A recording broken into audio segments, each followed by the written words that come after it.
This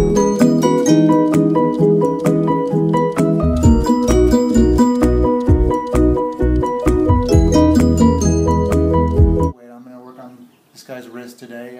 He recently had a problem with the TFCC on this side, and then he also had a dislocation of the lunate bone, so he had to have surgery. So he's having difficulties with range of motion and obviously pain in certain ranges of motion. He's a CrossFitter, so he really needs to be able to use his wrist for certain lifts, and lately he's been having quite a bit of pain in there. So today I'm just going to try to loosen it up and create more range of motion so he has more functional range of motion of the wrist. So the first thing I want to do is grab the wrist to loosen up the bones that are inside the wrist. So there's 8 bones that's in this small portion of the wrist. There's essentially 2 rows of 4, top and bottom. And I'm just going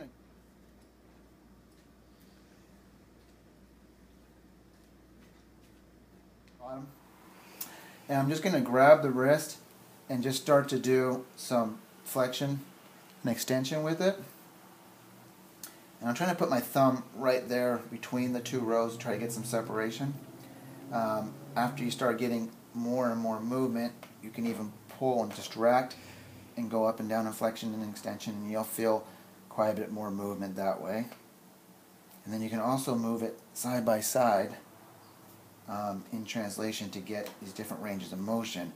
I also like to go in circles one way and then go the other way.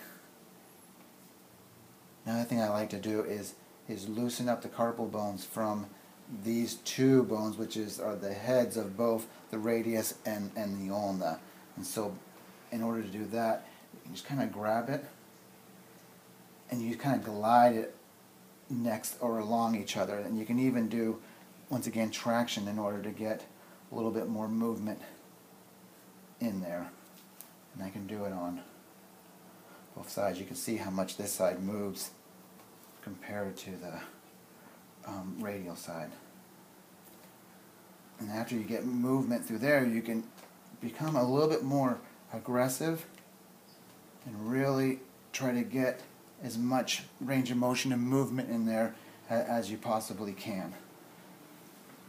So next thing I'm going to do is just break up some scar tissue around that lunate bone that was dislocated, that had surgery on it, and you can see that he has a scar there from the surgery. But the lunate bone is about in this area right here. So what I'm going to do is just put his hand on my leg for leverage, and I'm literally going to come in here with my elbow.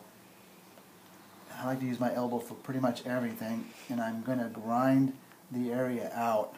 And I'm basically going to try to knock off as much of the scar tissue as I possibly can.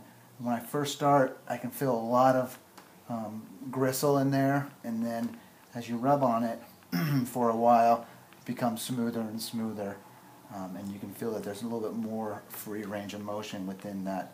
Okay, so now what I'm going to do is I'm going to floss the wrist. So I'm going to put this compression band around the wrist really, really tightly. I'm going to have him do some range of motion. It's going to help cause the lactic acid, blood, and stuff to drain out of there.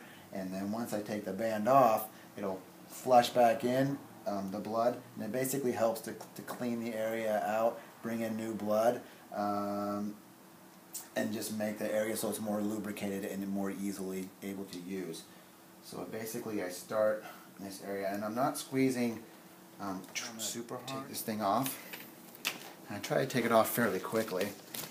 And you can see how it's white, and then blood just rushes through and cleans out. These bands, I'm going to put it on the wrist. I'm going to put 2 of them on there, and then I'm going to use them for traction, to traction out the wrist so I can try to separate the different carpal bones. I have both the bands on. You can see it's pretty tight, and I'm just going to take it, I'm just going to traction out his wrist. Somebody as big as him, sometimes I might even put my foot just in the armpit area just so I can get a little bit more leverage. But he's going to feel that right in the wrist. He's going to feel those joints gapping between the 2 sets of carpal bones, or the 2 rows of carpal bones. Now that I finished doing some traction, I'm going to finish it off by doing just some more mobilization to get some movement and lubrication back in there again. So I'm not doing anything in specific order or anything. I'm just trying to get some range of motion.